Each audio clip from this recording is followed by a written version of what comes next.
DGen Nation fam, what is up? What is happening? The DGen Nation podcast coming at you live, recorded, everything above for the DFS breakdown of conference championship weekend. It is here. We got two more slates to break down for you guys. Conference championship, Super Bowl in 2 weeks. It's crazy. I can't believe this season is coming to an end, Kev. Usually at this time, and Kev, it's been a while. I think, and I don't want to jinx it, but we've made it this far. Hell with it. Like, we're going to be doing this show. There's only one more show. I'm not jinxing it. We made it through a full season, Kev. I don't think there's been a time that we've done the show, and I'm coming back into the fold for a full season where me and you have where one of us hasn't missed. Obviously, with it being just the two of us holding it down the fort, it's a little bit different than years past. But we've given it to the streets, for the DJ Nation fam to be able to break down every slate, which is good. If you want to throw out a Cal Ripken record, or some of those long-standing records of not missing games. Who you want to throw out is Kevin Byard. Kev, I'm gonna derail this. It's probably the longest intro that I'll have, but Kevin Byard, I need to look this up because I've seen it in two places. I need a third. Has never missed an NFL game in his career. It's insane. He's always been healthy for an NFL game, a safety, mind you, just like the luck that you need to have, one, to just be able to sustain that, but two, just an incredible feat. So yeah, we're the Cal Ripken, we're the Kevin Byard of the DFS breakdowns here. Kev, talk to the people. How you doing? How you feeling? And how are we going to break down this 2-game slate? It's an interesting one for sure, just because of the you have really, 4 pretty solid defenses across the board on all 4, right? And so there's not this obvious attacking point. I think there's there's definitely still some places we can go. It's not as that bad, but I still think there's going to be some really obvious points where on a 2-game slate, you're going to have to play some of the chalk. You're not going to be able to get away from it. It just really depends on what's good chalk and what's bad chalk on the slate, because just obviously Puka Nacua and JSN are both going to be massively chalk because they're the 2 best wide receivers on the slate. It's not even close. They're the 2 that's going to project the best. That's one avenue that we're definitely going to have to look at. But I think there's a lot of other plays than what you could pass those guys, because some of these teams really kind of spread the ball around a lot, like the Patriots, the Broncos, where and we also got some surprising injury stuff already happened this week with Pat Bryant, who was ruled out with a concussion last week. He's back already been, that's playoffs, right? Playoffs come, concussion protocol doesn't matter anymore. Get your ass back out there. Hey, here's a couple Advil. Get back out there. You're playing. So, we also have the J.K. Dobbins news that we're going to have to monitor. He's looking like he could be back. They opened up his practice window. He's getting limited practices. So I think there's some avenues to attack anyways on the slate. No, definitely some avenues to attack, and that's why we do it, Kev. That's why we break them down. We got the 2-gamer, New England and visiting Denver, and the Rams visiting Seattle on Sunday, and we're going to break it down for the people as we normally do: quarterback, running back, wide receiver, tight end, defense. Build that Millie Maker team. It's the DJ Nation podcast powered by the Fantasy Authority at FF_Authority is where you can find us on Twitter and X. I'm Ryan Williams. You can find me on Twitter and X at Ryan_Alexander_W, and joined as always by the usual suspect, the godfather himself of TFA, Mr. Kevin Steele at Fantasy Rat 13 is where you can find him on Twitter and X. Kev, with these 4 teams that are set to take on each other, these have been, if we would have gotten Bo Nix, it would have been even that much more fun. I know we get the value with Jarrett Stidham, but thinking about these 4 quarterbacks being the last 4 standing quarterbacks, sure, Matthew Stafford, you can say what you want about him, but I really don't think there were too many people who were picking the Rams to be in this spot where they are now. Obviously, with the West out there, just the division that they play in, and having as many teams as they did was absolutely incredible. 3 teams, but just a little bit older, and are they going to hit their stride and things like that? Defense definitely has come on strong. But he's Hall of Famer, right? We could just put him in the bucket, playoff pedigree. Okay, that's it. Then we got Sam Darnold, we got Drake May, We got now Jarrett Stidham, which would have been Bo Nix, like the other three remaining quarterbacks standing. Like, what is going on here? People say there's the script on the NFL. I don't know if this was necessarily scripted. I think that you could throw that out the window in some way, shape, or form. We got no Patty Mahomes. We got no the two Super Bowl contenders aren't in it. We don't got Burrow. We don't got Lamar. We don't got Josh Allen. Like these guys who have just had pedigrees and have been in these spots time and time again. We definitely have a changing of the guard here. So it is interesting. These are also like three of the four court. Or I'm going to scratch Denver. Two of the three quarterback situations are probably two of the most frustrating quarterback situations that we've had like all year. Like, I mean, Drake May, to a certain extent, which Drake, I'm not going to say a damn thing about Drake May because I got on him late last week and I had been trying to attack him all playoffs and it finally came to fruition last week. But even then, like traveling to Denver, it's like, he's got to play in Mile High. It's not in front of the home crowd in Foxborough. Like he's been frustrating from time to time again. The nice thing about Drake May is we can always make up for that with the rushing upside and the wheels that he gives you. Then you got Sam Darnold on the other side. Okay, he's in a home game. This defense is like literally could carry, Rex Grossman, like, Mitch Trubisky to, the promised land, probably the way the defense is playing. So like all Sam Darnold needs to do right is not turn the ball over, Kev, which,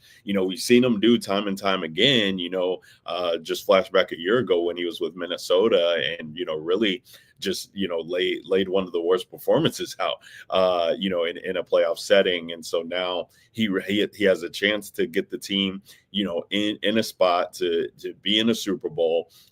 Really just one of the more insane redemption stories that I can think of in the NFL, let alone quarterback position. But this Rams defense is no slouch. This is a divisional matchup there that they have, and these two teams know each other. So it's tough to even want to trust him. And then we have Jarrett Stidham, who comes in at 4,500, Kev, and he's kind of the key, right? Like he's the skeleton key, not the free square, mind you, but like he's the dude where you're like, okay, can we build around this to get in Puka, to get in JSN, and just start from there? Like Kenneth Walker, like he just allows you to fit all the dudes if you take one of these, cheap pass catchers from Denver. Now you just threw out the wrench, Kev, in the whole cog in the system. Like if we get a full slew of Denver, wide receiver wide receiver group that we were expecting to be down maybe one or if not two, right, in Troy Franklin and Pat Bryant, that made things a little bit more digestible to be able to stack them with because there were less people that we had to choose from. Now we get a wide open Denver room potentially, and we have no idea like what who he favors. Like I'm thinking about like, is Evan Ingram even going to be in play with Jarrett Stidham coming back in the month? So it really muddies the situation. But that is probably the cheap way to be able to fit in some of these guys. I mean, Matthew Stafford being at 6,300, Kev, like if I was playing 3 max this weekend, I don't know. Right now, I'm just from a single entry mindset. It's only a 2-game slate, so that's where I'm starting my builds. It's like the Rams are so expensive. I anytime they could definitely put up points, but they're so expensive that it makes it really tough to say in one lineup that you're going to stack Matthew with Devontae, with Puka. Is Kyron going to catch one? Again, type of thing as he did a couple weeks ago. The tight end room is just littered with dudes.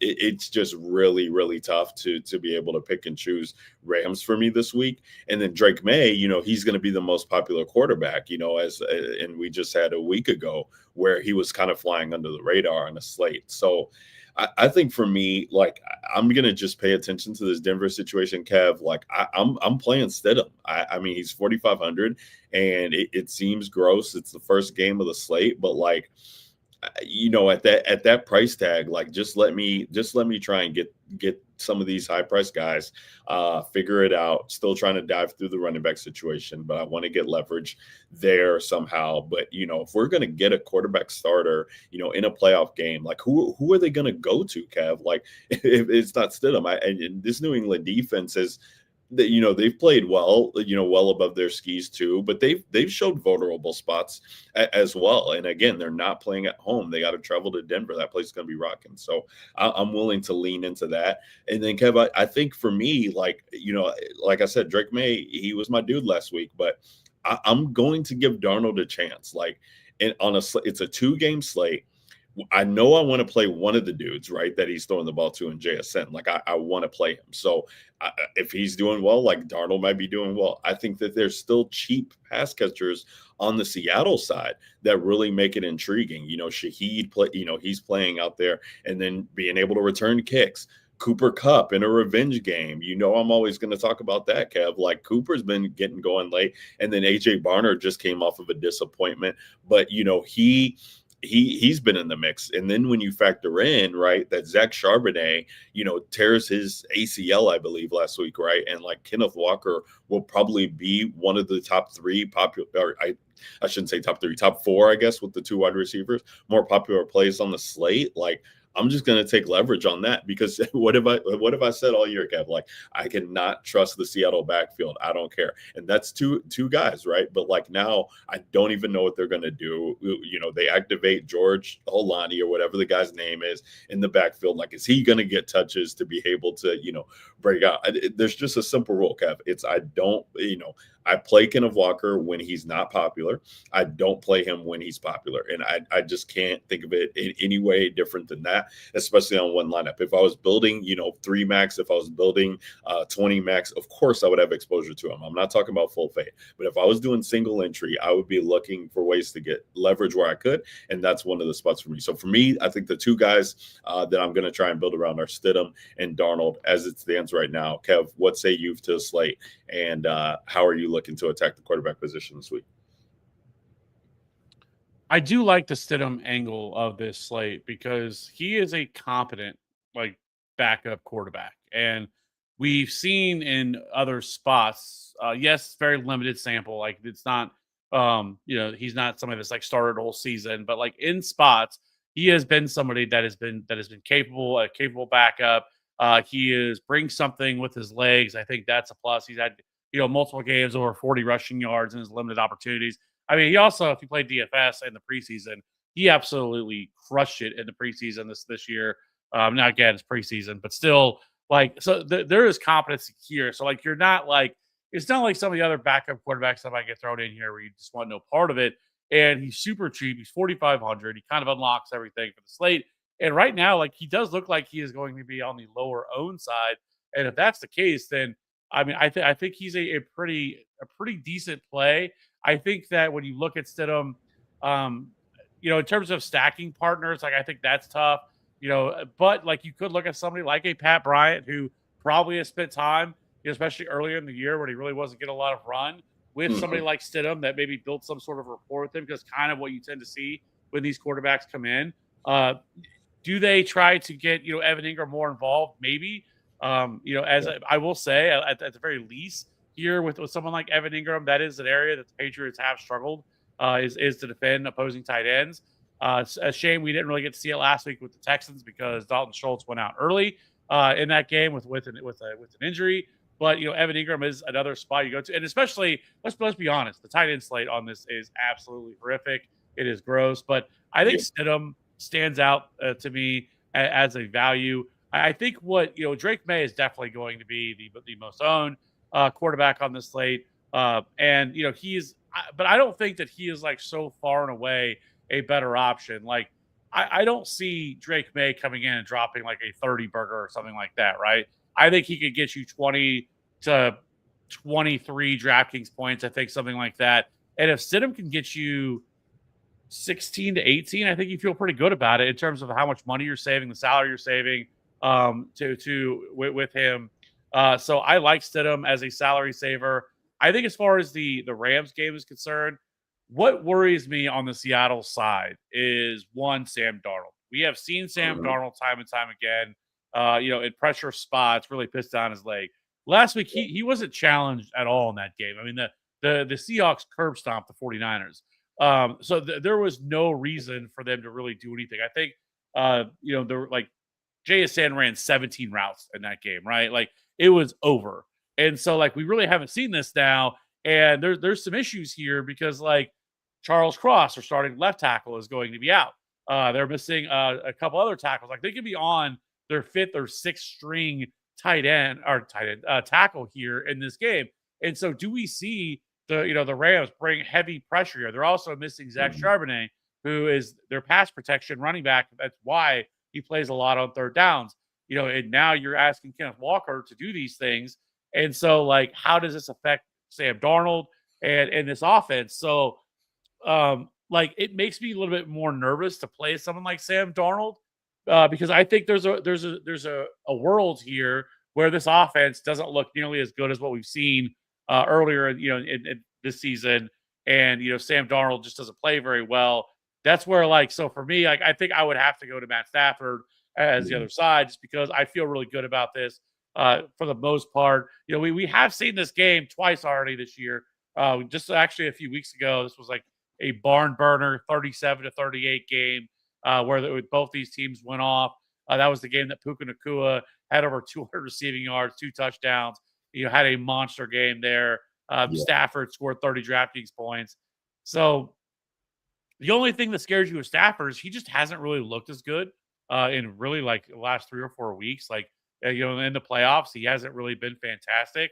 Last week against the Bears, like he kind of figured it out really late in that game, until they, tore the heart out of, the Bears with that late interception. We should be talking about. All right, Kev. We don't need to get that detailed with it.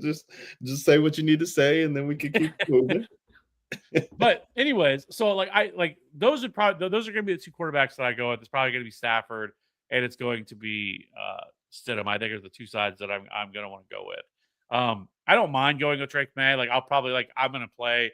I'll probably play the 20 entry max stuff like that. So I'll have some Drake May, but I'll probably just be underweight to the field because I think he's going to be by far the highest owned quarterback.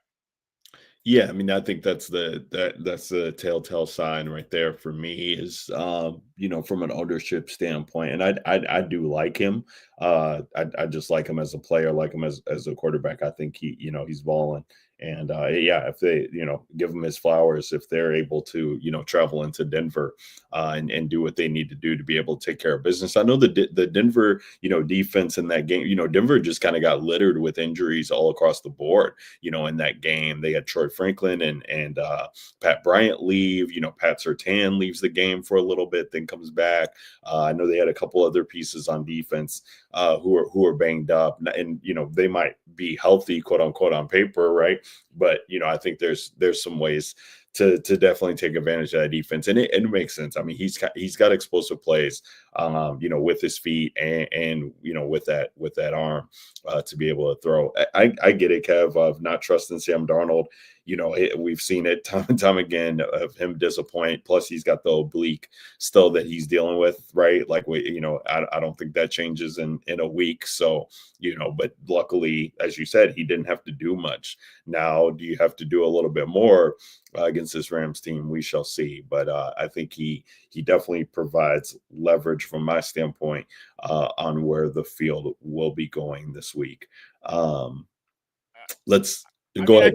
I just want to say, like, I guess, like, the question would be, like, for Drake May, like, how does Drake May fail, like, and not get there? I think one, like, it really hasn't been talked about with as much of them because they've won both their games, but he has not played really well, like, in either Mhm. playoff game. Now, don't get me wrong. Yeah, three. Yeah, Chargers defense, Texas defense are both, two of the best defense, especially the Texans, best defense in the league. for Texas should have sure. won that game. If Stroud doesn't turn the ball over 47 times, they probably win that game.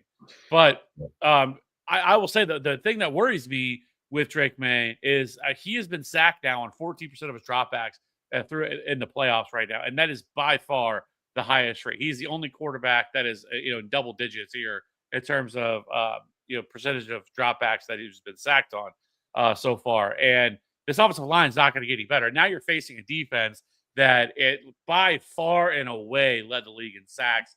And the Mhm. one thing that this defense does really well is getting pressure on quarterbacks. We have seen Drake May turn the ball over multiple times. They did it last week. I mean, he turned the ball over multiple times and somehow won. But that's because Stroud was even worse. But so like, and now you're on the road, and so like we'll see here how this plays out. But um, the Denver defense has their other issue, I think, on the secondary side. But if this pass rush to gets to Drake May, like I think that's how he fails, and this doesn't really get there. And so I just wanted to bring that up, but because I feel like everyone's going to want to play Drake May, but like again, Drake May is averaging 222 passing yards per game. He does have the 4 touchdowns, the 4 touchdown pass. I will say when he's needed to make a play, he's been able to do that. He's had some big time throws, especially inside the red zone. But as far as his defense is concerned, like this is still one of the better secondaries in terms of you have Patrick Surtain back there, and so it's going to be really interesting to see how this is going to play with him because he has struggled a lot. Now he's gotten passes because they've won both the games against the Chargers and as well as against the Texans. But if these teams don't turn the ball over at this high rate, like they did, we're probably not talking about the Patriots being in the playoffs, and there's probably more conversation about Drake May and how he's played in these playoffs. But they're going to figure something out with this offensive line because Will Campbell, their top 5 pick in this year's draft is not it. He is not the answer at left tackle. This dude is getting absolutely abused. I think Nick Benito could have a field day, with him. And so if they're able to get a lot of pressure and get more turnovers on this team, this could be a game where this game can get away from the Patriots pretty quickly. Yeah, I mean, I don't need, it's only a 2-game slate, so we can keep it open-ended as we do usually when we're breaking down slates like this. But like the Broncos defense is one of my more favorite plays on the slate. I mean, especially if I'm not having exposure to Drake May. You talked about it, like the explosive plays that could be happening in that late game as well, too. Like, why risk taking the Seattle defense or the Rams defense to be able to give up points? I think this game has a clear path of playing to the under. The way that these two teams set up, and if he's going to be the more popular play on the slate, it's just easy for me to be able to get to that Broncos D there. You hit it on the head, right? That's what we want. Like we want pressure, we want turnovers. So even if they're letting them drive the field, and that's the thing. Like the Broncos are more of like that bend but don't break defense. Like they just they'll let you do whatever you want in between the 20s. But I do feel like when they get down, really need to get a stop there in that red zone, they make it tough on opponents. So that's definitely intriguing to me. Kev, let's open it up from the running back standpoint too, because I think I would love to talk about pass catchers with these quarterbacks that we're attacking, but really the slate is probably going to be won by what you do at the running back position. We don't have Zach Charbonnet for Kenneth Walker. On paper, probably one of the better plays that we've had in the playoffs. He's 6,200. He's coming off of 3 touchdown game where he could absolutely get everything going. The Bears, unfortunately, weren't able to get as much out of the run game that I thought that they would want to. But, if Seattle was able to, make some moves in the trenches there, he could really be in for a good game. And like you said, Kev, if we're thinking, Sam Darnold in these spots, not really one that you want to trust of him slinging it, 30, 35 plus times, lean on the guy, Kenneth Walker, and see what he could do. Now, these spots always worry me, Kev, is because like, are they going to even trust Kenneth Walker to do that? 2, if he does get the trusted workload, is he going to do what he did last week when it wasn't expected? Now they have all this film, they have film on him. This is a team that, they face time and time again. Like, is that going to be what they commit to? Is just like get Kenneth Walker out of this game and make Sam Darnold beat us in the discussion. So it does worry me that he is going to be one of the more popular plays on the slate. I still think Ramondre Stevenson is just a great play. Like the pass catching work that he's seeing now and the workload that he's seeing in this backfield at 6K just make a ton of sense to be able to get to him. Travion Henderson has just been in there to kind of spell him and kind of almost an afterthought, so not really worried about that. And then I think to a certain extent, like Kyron might be the leverage play even further leverage play, like off of Kenneth Walker in the same game. He's only $300 more. They have shown a propensity to get him more involved. I don't know if Adams is still kind of reeling from something.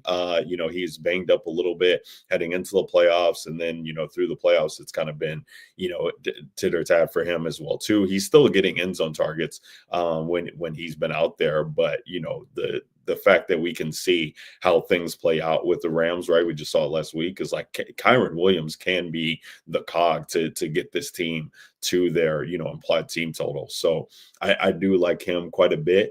RJ, so for me, I think it'll probably start with me. It'll probably start with Stevenson for me, because I think his workload has been solid. If I can, if the lineup works where I can fit Kenneth Walker in, I don't have salary to get up to Kyron, I'll consider playing Kenneth Walker. If we have a muddy backfield with Denver, I think RJ Harvey would be my next favorite play. I just played 2 running backs from that first game. If J.K. Dobbins is not going to be out there, if J.K. Dobbins is active on Sunday, it definitely muddies things for me, and it's gonna be tough. But when we have a quarterback who's coming in to the helm, right? I think they'll probably try and play it safe. Kev, like Harvey was out there, like catching some passes out of the backfield again, albeit it was a different quarterback who was out there. But I think they're Sean Payton's smart enough, like he can scheme some things to Harvey, scheme some things to maybe the tight ends, and try and make things work when people are trying to guess who the pass catchers are, right, from a wide receiver standpoint. I'd be willing to go Harvey. What I didn't like about Harvey last week was how popular he was, and that's kind of like the Kenneth Walker thing for me this week. But he showed a propensity that they trust him, and I'm willing to go to that realm if we get more clarity on what the backfield is looking like. If J.K. Dobbins is out there, it makes it tough, and I'll just try and get to that later game.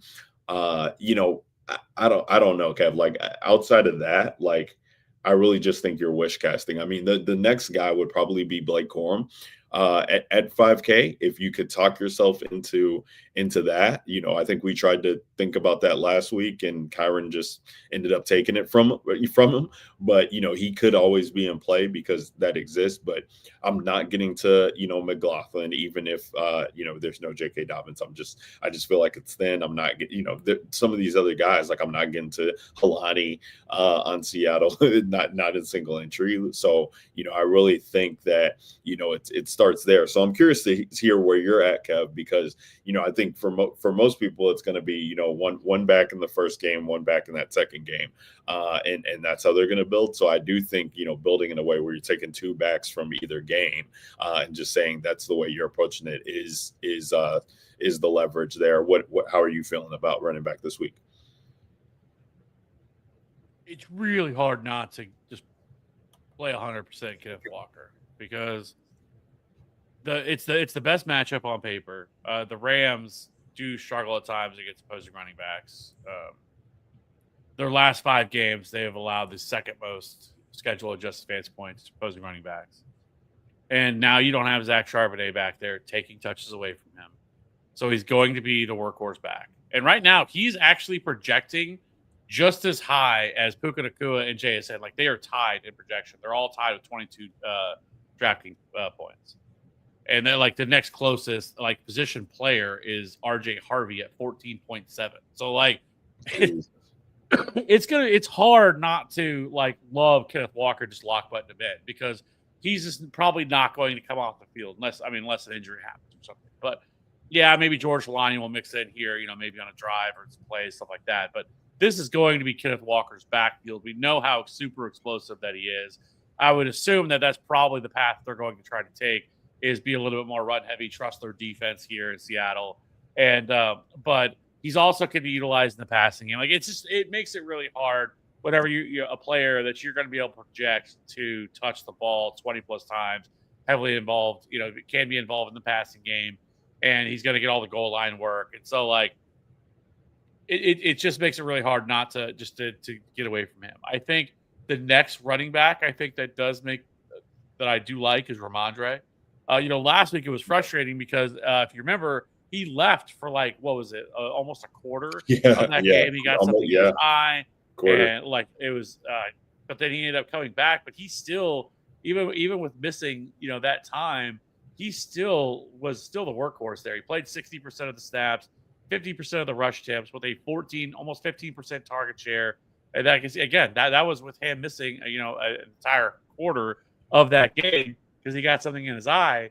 And so, Travion Henderson still only carried the ball, played 39% of the snaps, 37% of the rush attempts with a 7% target share. And so I just think Ramondre makes a lot of sense. The matchup isn't great. I mean, the Broncos have been really solid against the run for most of the year, but where I like Ramondre is in the passing game. And so, like, that's something that I would be looking for. RJ Harvey is tough because, he's similar in the similar vein where he played 63% of the snaps last week against the Bills, 27% of the rush attempts, which is alarming. But he did see a 13% target share. He was targeted 6 times. And so, like, that's probably the path that you would like for him, in this spot. But this is also a much different matchup here against the Patriots. But the Patriots, I've heard a lot of people talk about this defense, this rush defense, and say, like, the last 6 weeks, in the regular season, they really struggled against the run. But that was because they were missing Milton Williams. They were missing a lot of their pieces on this defense that are now back. Like, they have done a very good job in the playoffs against opposing running backs. And so I'm not as excited to play an RJ Harvey. Although I'd want to play him is mainly because I think his usage in the passing game, where if he could see 6 or 7 targets, then yes, then I think he could be optimal because, again, only a 2-game slate. There's probably not going to be, multiple guys that really go off, and you're probably going to nail down the right combination. But, I think that's how RJ Harvey gets there. He ran 50% of the routes. Even with J.K. Dobbins back, like, I don't think J.K. Dobbins would step in and just see this huge workload. I think he probably used like the early down kind of goal line back where RJ Harvey would still maintain the pass catching workload at third down back. I think that's probably where Harvey would check in. But I will say though, Harvey has not played well. Like, despite all that, like, he has just not been very good. Mega chalk last week. Good call by you by saying that you wanted no part of playing RJ Harvey, especially at chalk that he was, and it just didn't really work out for him. And it really was a great matchup. I mean, the Bills' run defense has been horrific this year, and he really couldn't get much going there. So for me, top 2, I think, is going to be Kenneth Walker, Ramondre. I don't mind Kyren. He is taking on a little bit, I would say a little bit more of a workload. He had 21 rush attempts last week, 67% of the rush attempts, with an 11% target share. I think that was the area that I really wasn't expecting. He saw 5 targets in that game last week against the Bears, where like they typically haven't really been throwing the ball at all to their opposing to running backs. And so you can play Kyren, but I will say that this is the worst spot, the worst matchup, because the 49ers, the Seahawks have been incredible against running backs this year. They have done a very good job of shutting down running backs. We saw it last week with Christian McCaffrey, who, yes, they got blown out, but like we've seen it multiple times this year whenever they face Christian McCaffrey, shutting him down. Like, I have real concern with Kyren. Now, Kyren can get there by scoring a couple touchdowns, once they get down there. But efficiency-wise, I don't think it's going to be there unless they utilize him again in the passing game. Because if they don't, then I think that he's somebody that I probably would shy away from, especially being the most expensive running back on the slate. And he's probably going to be right there with Kenneth Walker as probably the most highest owned running back on the slate. Yeah, no, that's it's tough, Kev. It really is, like, especially when we get like into these 2-gamers and not really, this would have been so much more fun if we had Zach Charbonnet healthy. This would have been so much more fun if we have like a situation like the Bears, right, where it's DeAndre Swift and Kyle Monangai, and you have to, like, you can see some of these RB2s really popping. But like we just don't have that security this week. So you got to choose from the starters. I mean, to a certain extent, like, hey, you're playing against Patriots fans and on this slate, and somebody takes Travion Henderson, and we talk about it, Kevin. He can always rip off a 50. He could rip off a 50 and maybe become optimal, just off of that. But it's just tough to trust the when workload. it's a 2-gamer, you're gonna have that one player that you You're just gonna don't have it, have. yeah. You're like, well, all right, this slate's done. Let's move on to the showdown slate for the night slate. Exactly. So yeah, I mean, this would be, obviously pass catcher is always that, but you could definitely get a little bit weird just by doing like Henderson or Corum. I mean, those are the only two though, Kev, that I would trust. I can't really get more off the board than that on the slate this week when we can fit in some stuff with the way we got value. Let's toss it over to wide receiver, Kev, and talk about this. And uh, how like Puka and JSN are just they're the two best plays on the slate, Kev. Like Puka is going to he's going to see 12, 13 targets. I mean, that's just what it is. Like if not more. I mean, he's going to be force fed the ball in this matchup. This defense is so they just wreak havoc. They can do so much that I just don't see ways how they don't say we just need to get the ball into Puka's hands, let him yak, and get the ball out quick so Stafford isn't under duress. Like he just is going to get hammered and pepper with targets on a slate that pays you a point per reception. Like he's just the best play on the slate to me. And then JSN, if we expect points to be scored in this game, JSN really, the trajectory for him has been absolutely phenomenal this year. Where he kind of disappoints, right, is that if the volume isn't there. But like in a situation like this, with the Rams on the other side, like I expect the pace to be pushed. So if they're going to be pushed and throwing, like he's in play, he's only 8K. Like it seems crazy because it's 8K. He's the second highest price receiver, but like he's only 8K. Like he should be closer to where Puka is, and like it stops and starts there for me at the wide receiver position. Like I just am finding ways to get to these two guys. I think the other.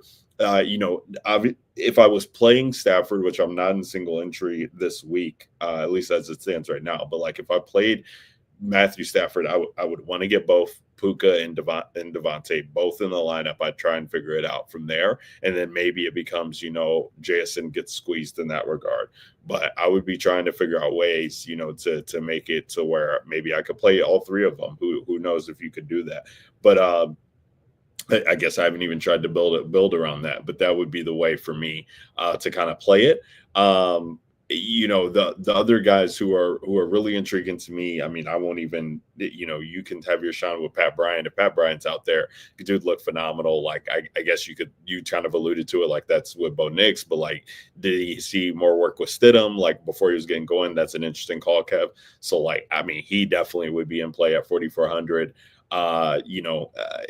Marvin Mims was looking to be somewhat of a more popular piece. I don't want to say chalk, but just popular piece to be able to pair with Stidham and fit all the dudes. That definitely will dwindle down for me if these guys are active. I think so two interesting names for me are under they're both under 4K. Cooper Kupp, I kind of alluded to him when I was talking about Sam Darnold. He's only 3,800. He's going against his former team, Kev. Like, how many more years does Cooper Kupp have? Like, he's got a chance to, get another ring. Like, I think that he might have a little bit left in the tank to kind of show out in this game. I've kind of been, impressed, I guess is a word. I mean, there was only one game, but like he looked spry in that San Francisco game. But again, they didn't have to do much, but like it was like, okay, damn, like Cooper Kupp's out there like balling. Like, yeah, it's only 5 for 60, but like he was making plays and that was just good to see. So like that was in a game where they had it controlled. If they're in a game where it's like a shootout game, like I don't know, man. Dude, I'm not going to say we get vintage Cooper Kupp. I'm not saying he's going to go out there and put up Puka lines, but like on the other side is Puka. Like this is a dude who like they work together with, and Puka's like the new Cooper Kupp, right? And so I don't know, man. There's something there. I feel like that, he could really want to show out like against his former team at 3,800. And then Matt Collins at 3,900 getting activated. I think he's a real interesting piece. He kind of muddies the water there for New England, but he's been a big play a big playmaker for Drake May, this season, and he's really found a way. And that's what that's with Booty being out there. That's with Douglas being out there. Obviously, Diggs and Henry are going to be staple cogs, but I really think Matt Collins could find his way into something big play explosive. That would definitely make him intriguing for me. So those are the two names at 3K that I want. I mean, in the mid K range, like I played Sutton last week because he was with Bo Nix, and I thought he would, had decent volume. But like I'm not gonna play Sutton. Like Diggs is, I felt like I got on Diggs last week, and even with the touchdown, like if he's only putting up 14 or 15, like is that enough, or is there cheap guys who can put up 10 to 12 where you don't want to pay that 5,800 for him? So I really, that's why I'm looking at guys like Matt Collins and Cooper Kupp, because I do just want to just get Puka and JSN into this lineup and just figure it out from there. What are you thinking about with the wide receiver position, and how are you build out your teams? When we're usually talking to people about stack, overstack, and do that, but on a 2-game slate, I really do think we have to chase for the points, right? We want the raw points and try and get those. How are you building around that, Kev? Well, Matt Collins is one we're gonna have to monitor. He was designated a return, but he doesn't mean he's gonna play. They just basically open up his practice window from IR. Because like I don't think you want him to play if like you're wanting to play Kayshon Boutte because of the Mm, type of roles that he plays. And I think it really just kind of muddies the situation even more with just adding another pass catcher in here. I think at least with Boutte, like because he is definitely the downfield threat. And I think once you put Matt Collins back in there, like he probably sees a little more opportunities because I mean, don't get me wrong. I mean, in the playoffs, I mean, Boutte's been really has been pretty solid play, oh yeah. and really unlimited targets because he's not a guy who draws heavy target share. He's usually 4 or 5 targets, but he's going to see especially in the red zone, but probably 2 or 3 deep targets in a game.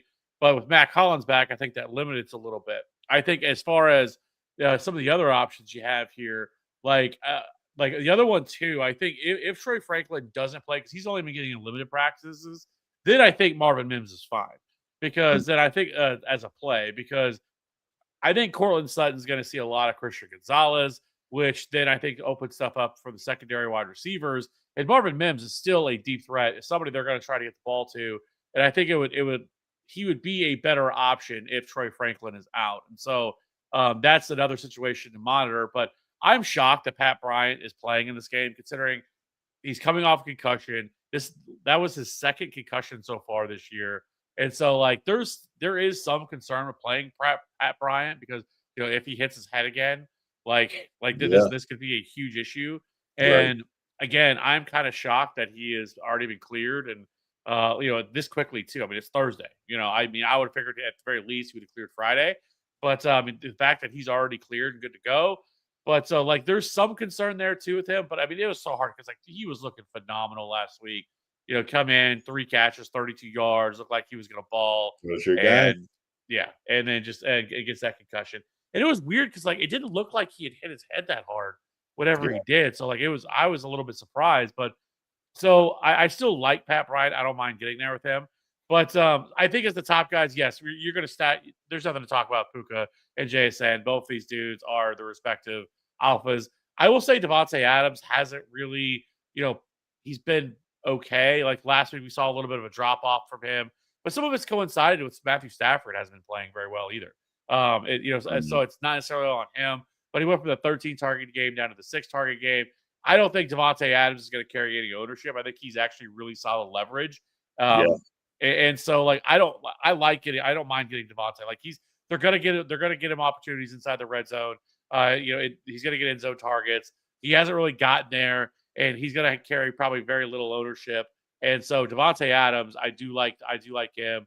I think Stephon Diggs, I don't see them using Sertan to I don't know if they're going because Sertan doesn't travel into the slot. I think you see Diggs travel into the slot and try to create mismatches and matchups there with Stephon Diggs. And so unless they decide to put Sertan in the slot, which is something they typically don't do, then I still think Diggs can be fine there in that spot. I would have more interest in Booty as long as Matt Collins plays. If Hollins plays, I'm probably not going to be that excited to play Kayshon Boutte because I just think it overall hurts him. And again, I think, the other one we're going to really want to see is Troy Franklin, because then I think that does open up Marvin Mims, who it's super frustrating with him because it feels like anytime the dude gets like real opportunity, he maximizes it. And like they just, for whatever reason, with Sean Payton, do not try to get him the ball more. I just don't understand Yeah. it. It is frustrating. It's just one of the things like a Sean Payton offense, like where you're you're rooting for your guys to do well, just never feels good. So we've had that time and time again when he was at the Saints, and it's trickled down to Denver as well. So and there's that uncertainty with Stidham. We just don't know. But yeah, I agree with you. If we do get one of those pass catchers out for Denver for sure, then Mims probably is safe, and his ownership will probably reflect as such because again, he allows for you to get a lot of the high end pieces, the popular pieces, into your build. I do think the Cup one is I had a lot of Cup too, and I was real upset whenever they just blew him out because they just didn't have to throw the ball anymore. But he actually led the team in targets last week with 5, and 36% target per out run rate. He also ran 73% of the routes, which I think was positive. Had a really good 4.29 yard per route run, which was easily the best among the wide receivers. But so like I do think Cooper Cup is in play. Like he definitely looked really good. And like it's pretty much him and JSN that drew targets. Again, I think he only threw the ball 17 times. And so like it does make it a little bit tougher to see. But I will say Rashid Sheed still ran 11 routes, only targeted twice. And then, the other guys were like Jake Bobo, who drew a target. But I mean, all these guys were, probably a little bit more garbage time. AJ Barner, I think, like he also didn't see any targets last week. But again, so I think overall, like I think Cooper Cup, JSN, those are the two that make the most sense from the Seattle side. And Cooper Cup, I think it makes a lot, especially at $3,800. I think is a really solid value play. Yeah, yeah, I'm on the cup. I'm on the cup train this week. That's my that's my guy. So we'll see what happens. We'll see what comes to fruition on that one.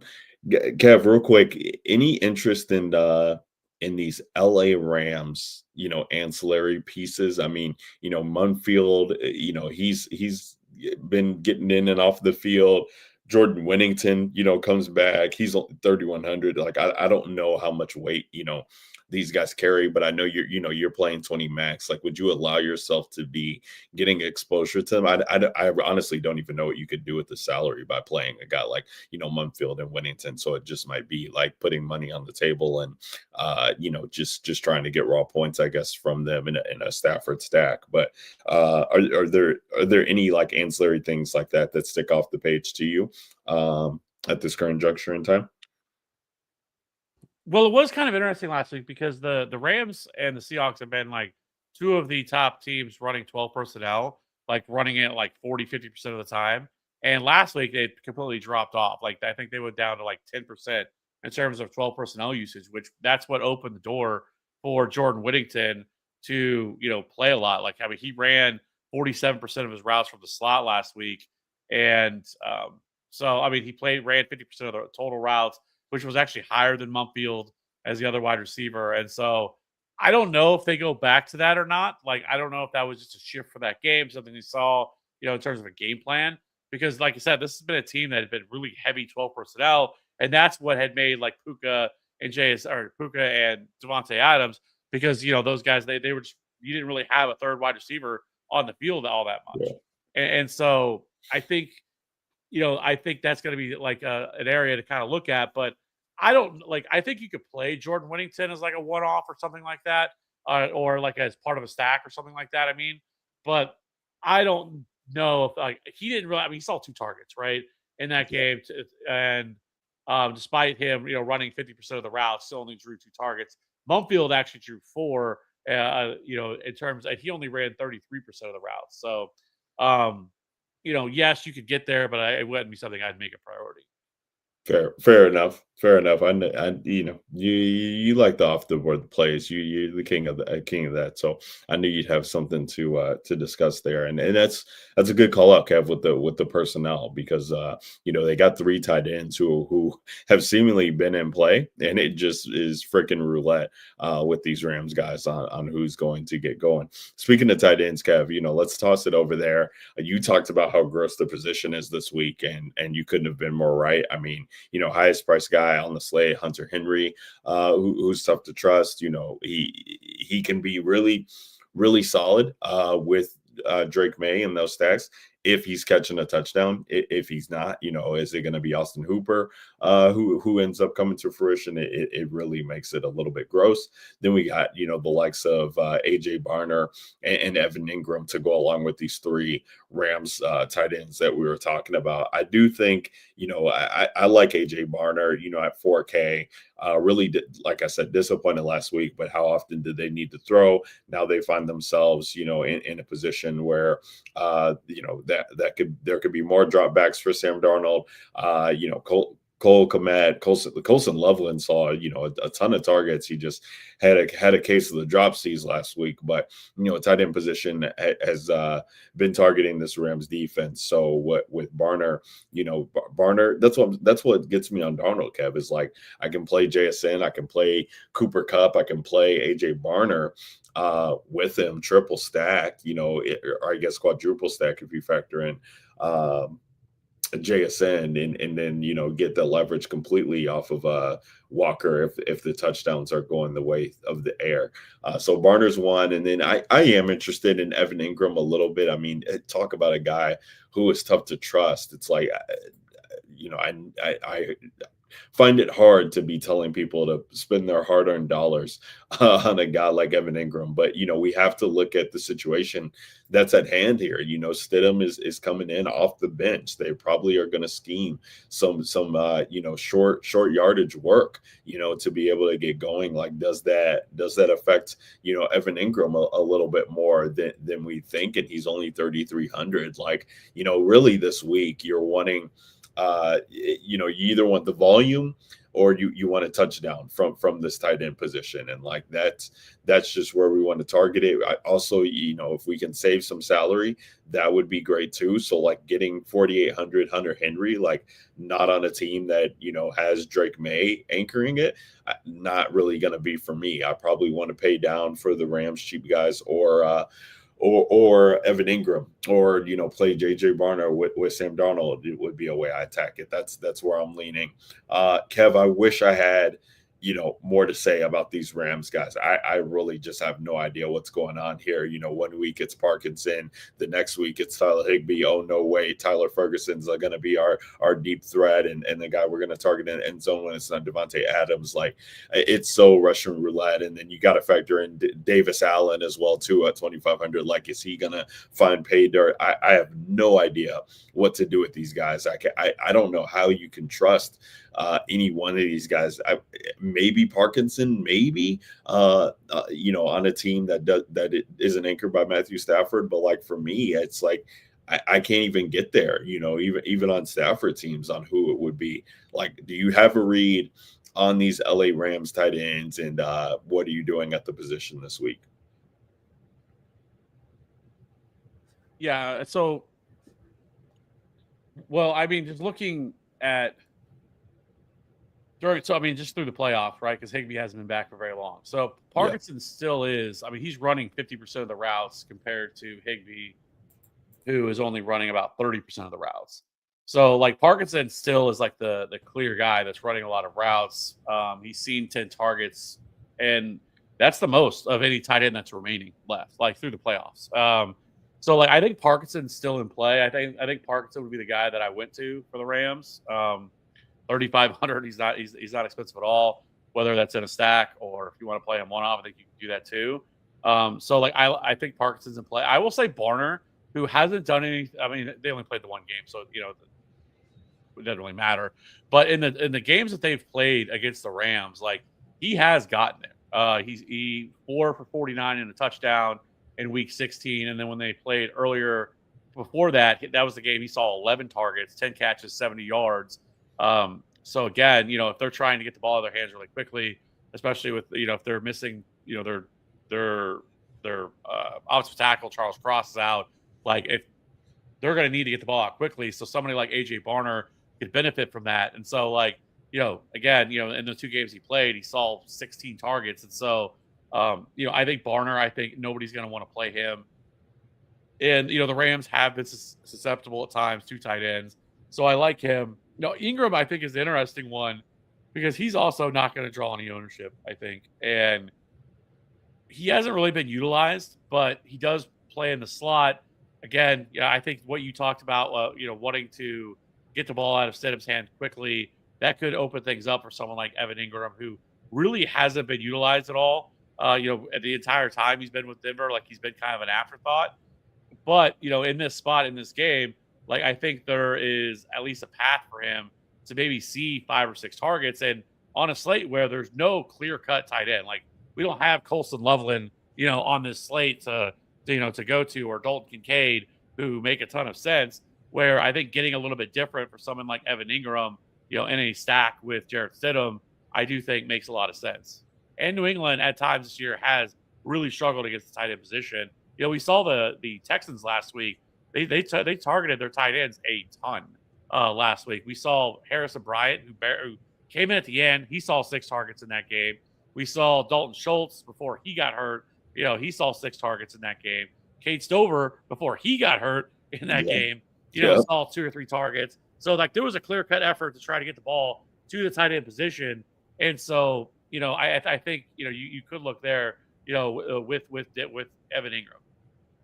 Yeah, no, I did great call there, Kev. So yeah, I mean, he'll be in play. Like if there's a guy who misses 2, but even if not, I still think I like Evan Ingram if people are gonna just go to the wide receivers there instead.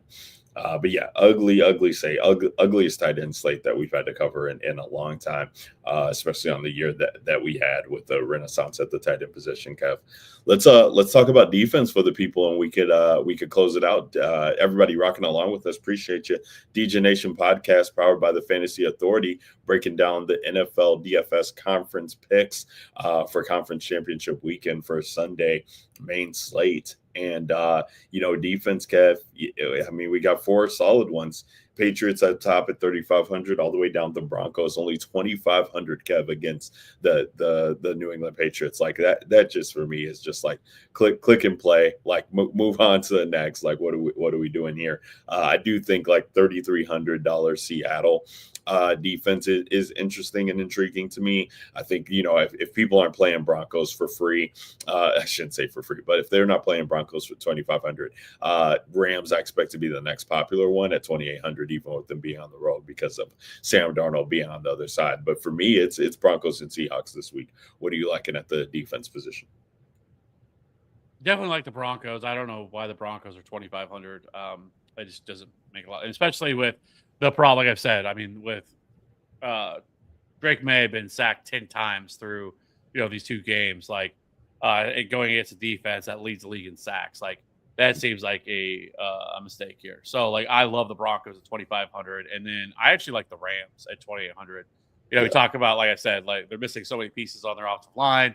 They're missing their pass blocking running back and Zach Charbonnet. Like it feels like there could be some real problems here, and that Sam Darnold could get sacked, and so and possibly turn the ball over. It's not like especially Sam Darnold couldn't do that. So to me, it's the Broncos and the Rams. It's a $2,500 and $2,800 defense. Yeah, no, that makes sense. I mean, it's a fun slate from that defense perspective. Shout out to the people who are playing $3,500 New England Patriots D against Jarrett Stidham, who could be popular, and then New England goes out and scores 20 points. So shout out to them just ahead of time, because I probably will not be doing that on the majority of my teams. So yeah. that was how they'll come to fruition. But Kev, we got a Millie Maker team to build for the people. One of our last ones, right, for the slate, as we only got the Super Bowl to break down next with the DJ Nation fan before we call it into the season. So let me pull up the 2.75 milli maker here. 1 million the first. You got to love it. Only on a 2-game slate. 129,000 plus entries with the $25 entry fee. Kev, who's going to be the anchor for this team? Who are we starting off with and building around? I mean, I think we talked about it. If we both like it, we got to go Jarrett Stidham. We got to go Jarrett Stidham team. I love it. Let's go ahead. I'll let you pick a stack partner potentially, but let's just go ahead and throw in Evan Ingram for cheap at 3,300. I wish I was sharing my screen. I already have Stidham and Ingram in, so.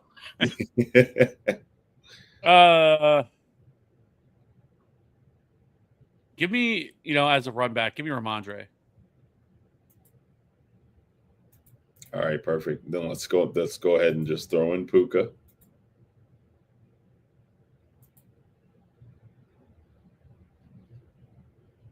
So just throw in JSN too. Yeah, that's how we got to do it. All right, so we got 4,800 left for a running back, a wide receiver, flex, and defense. I think, even with Ingram, we're a little bit off the board. I'm trying to think how we can get even more. We're just going to throw in Broncos defense there. So we got 5K left.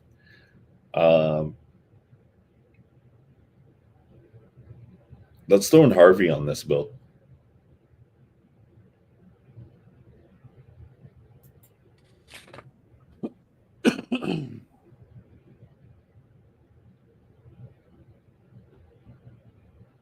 Well, and the flex, give me Kenneth Walker.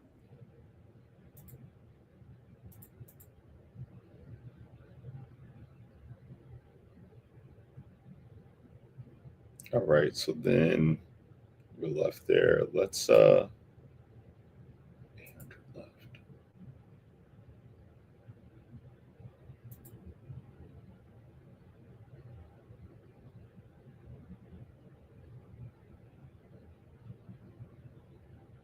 Whoa.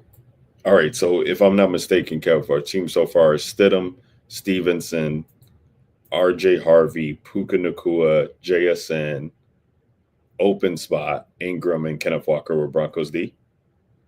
Mm-hmm. So let's go. Let's just go Harvey and Pat Bryant. 200 left on the table.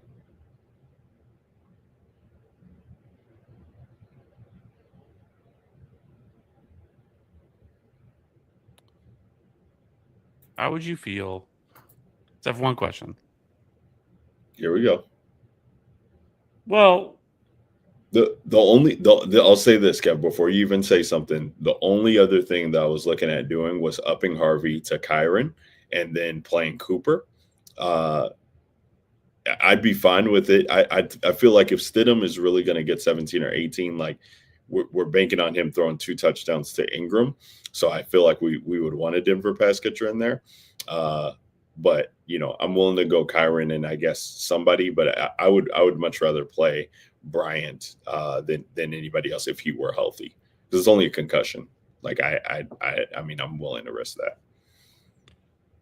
Well, I was gonna say instead of playing Harvey, if you played Devontae Adams, and then play Pat Bryant or Marvin. I was gonna say Marvin Mims, but Pat Bryant's fine with me too. Obviously, I love Pat Bryant. Oh, I see. Not doing 3 running backs.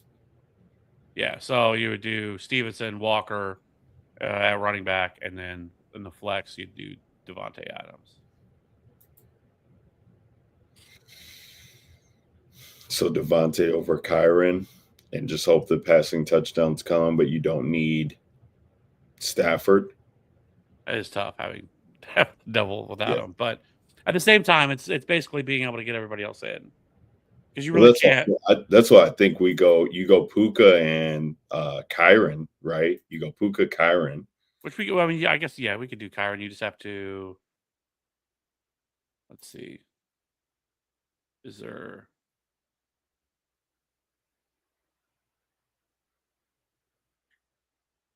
I mean, you could, yeah, I guess you could go Cup, I guess, if you wanted to, but Let's see. Uh, yeah, let's keep it. We'll keep it like that. We'll keep it like that. keep it like, Basically saying, I think there's a path here for this to hit, Kev, where it's like, okay, Stidham, maybe he throws he throws 2 touchdowns, and one of them isn't to Pat Bryant, who we would have had, but he throws, to little Jordan Humphrey, and then one goes to Ingram. So like we get the 2 touchdowns for him, but we have one of the guys. Rams score touchdowns. Puka doing all the work. Maybe he catches one. Kyron gets in the box 1 or 2 times. We got to see we got 3 Seattle guys to, I guess, be able to offset the Kenneth Walker leverage there. And we're hoping for Stevenson to, have a game as they bring back there with even with Broncos on the other side. Yeah, I like how this is set up. $200 left on the table. We're trying to go for the millie. Let's enter this in.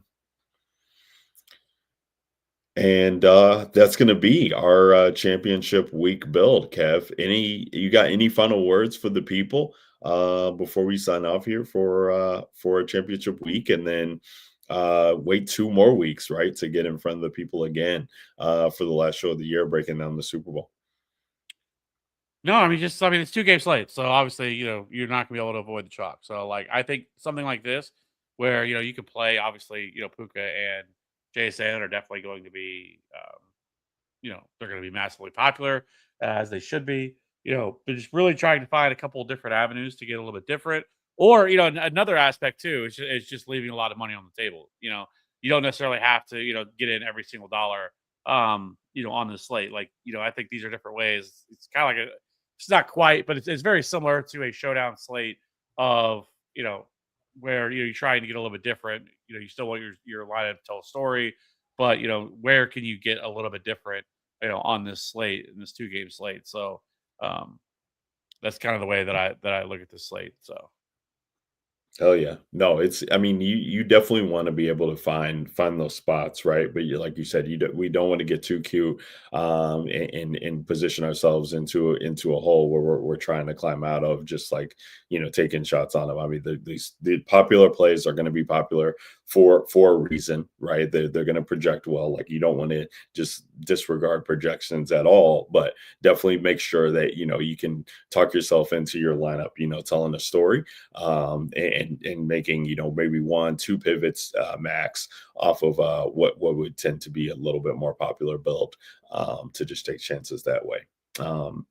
And have fun. Yeah, have fun out there in the streets. You know how we do it. DJ Nation fam, we're always trying to stay in these streets and playing all the slates. I know Kev will be talking about Showdown and everything that he wants to be, maximizing on the weekend, as we only got a couple slates left of NFL to be able to break down. Then we go into hiatus, where we're just wishing that we had preseason on our screen. So it'll be a fun one.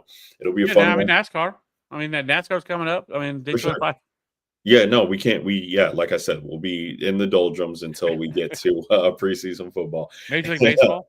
And I digress. Yeah, hey, baseball, yeah, basketball as well too. But nothing beats football. Nothing beats breaking it down with the DJ Nation fam. DJ Nation fam, that is the NFL DFS conference picks breakdown from myself, Ryan Williams at Ryan Alexander _W is where you can find me on Twitter at and Kev Steele, the Godfather of TFA himself at Fantasy Raf 13 is where you can find him on Twitter and X. Follow the Fantasy Authority on Twitter and X at FF_authority. We will see you in the DFS streets. We hope to see you in the DFS streets, and we will see you in a couple of weeks again for that Super Bowl breakdown. But until then, you guys already know what to do. Get this money. Peace.